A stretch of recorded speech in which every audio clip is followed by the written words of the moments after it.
As salons and curbside retail get rolling, everyone wants to know about face masks. Phil Lindemann, Krystal, 93 News. First, a triple murder suspect is in custody today after a high-speed chase from I-70 to Battle Mtn Pass.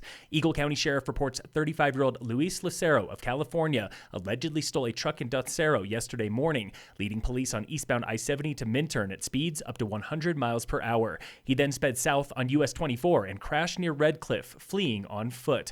No one was injured. Lucero is accused of killing his girlfriend plus her two young boys Wednesday afternoon, leaving their bodies in a desert east of Los Angeles. Today is opening day for non-essential business and services, and we all want to know, is Breck going to reopen for spring skiing? Ryan Huff with Vail Resorts says most likely not. Chairlifts and uphill access are closed through May 31st by public health order, and Breck was closed Memorial Day weekend anyway. So what about summer at Epic Discovery and the Keystone Bike Park? We are running through various scenarios, so we certainly are busy planning now for a variety of opening dates, and once we know more, we'll be sure to let the public know. At A-Basin, no word on spring skiing. Aside from Al Henseroth will make it happen, if allowed. Meanwhile, summer chairlift construction is just as tentative, with plans moving forward to replace the 52-year-old Pallavicini chair at A-Basin and the Molly Hogan Bunny Hill lift. The new Pally is another two-chair. At Keystone, the U.S. Forest Service is reviewing a new four-person lift to Bergman Bowl, serving 555 acres of bowls and glades, the resort's first lift expansion above treeline. And at Breck, construction is delayed for a new four-pack at Peak 7, part of millions in cuts made company-wide in response to coronavirus.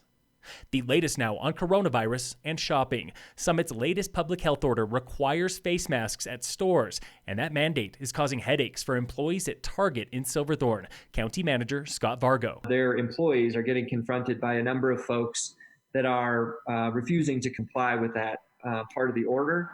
And then they're getting other people that are wearing masks, confronting people that are not wearing masks, and confronting the employees. Health officials considered changing the order to say masks are highly encouraged, but they stuck with the mandate for shopping and services in public.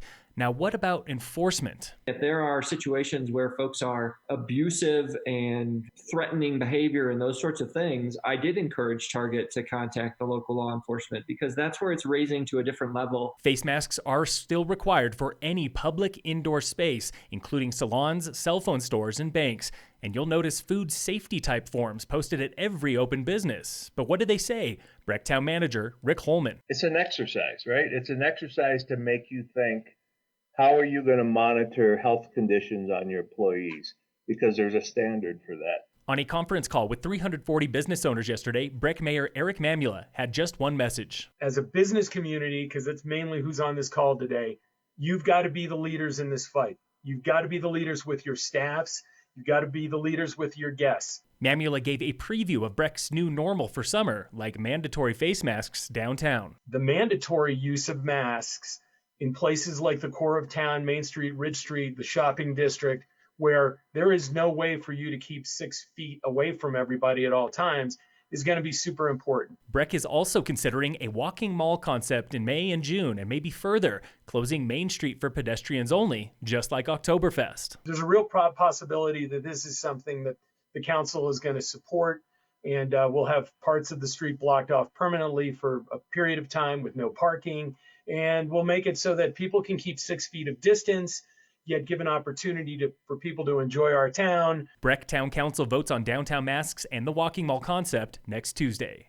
Summit County confirms 142 cases of COVID-19 as of yesterday, with 5 new cases since Wednesday, 2 fatalities, and 669 patients tested. Colorado claims 14,758 cases today and a fatality rate of 13 per 100,000 people, with 766 fatalities. In sports, NASCAR is back in business. Stock car racing is the first pro sport to return from shutdown when NASCAR holds 10 races in 7 days beginning May 17th at Darlington in South Carolina. These May races are held without spectators but televised on Fox and FS1. And in local sports, brought to you by Wilderness Sports in Dillon, Colorado Parks and Wildlife has extended a statewide closure of campgrounds, cabins, and yurts through May 4th. State and national park land remains open, while facilities like trailhead bathrooms are closed, and officials warn they could stay locked all summer. Phil Lindemann, Krystal, 93 News.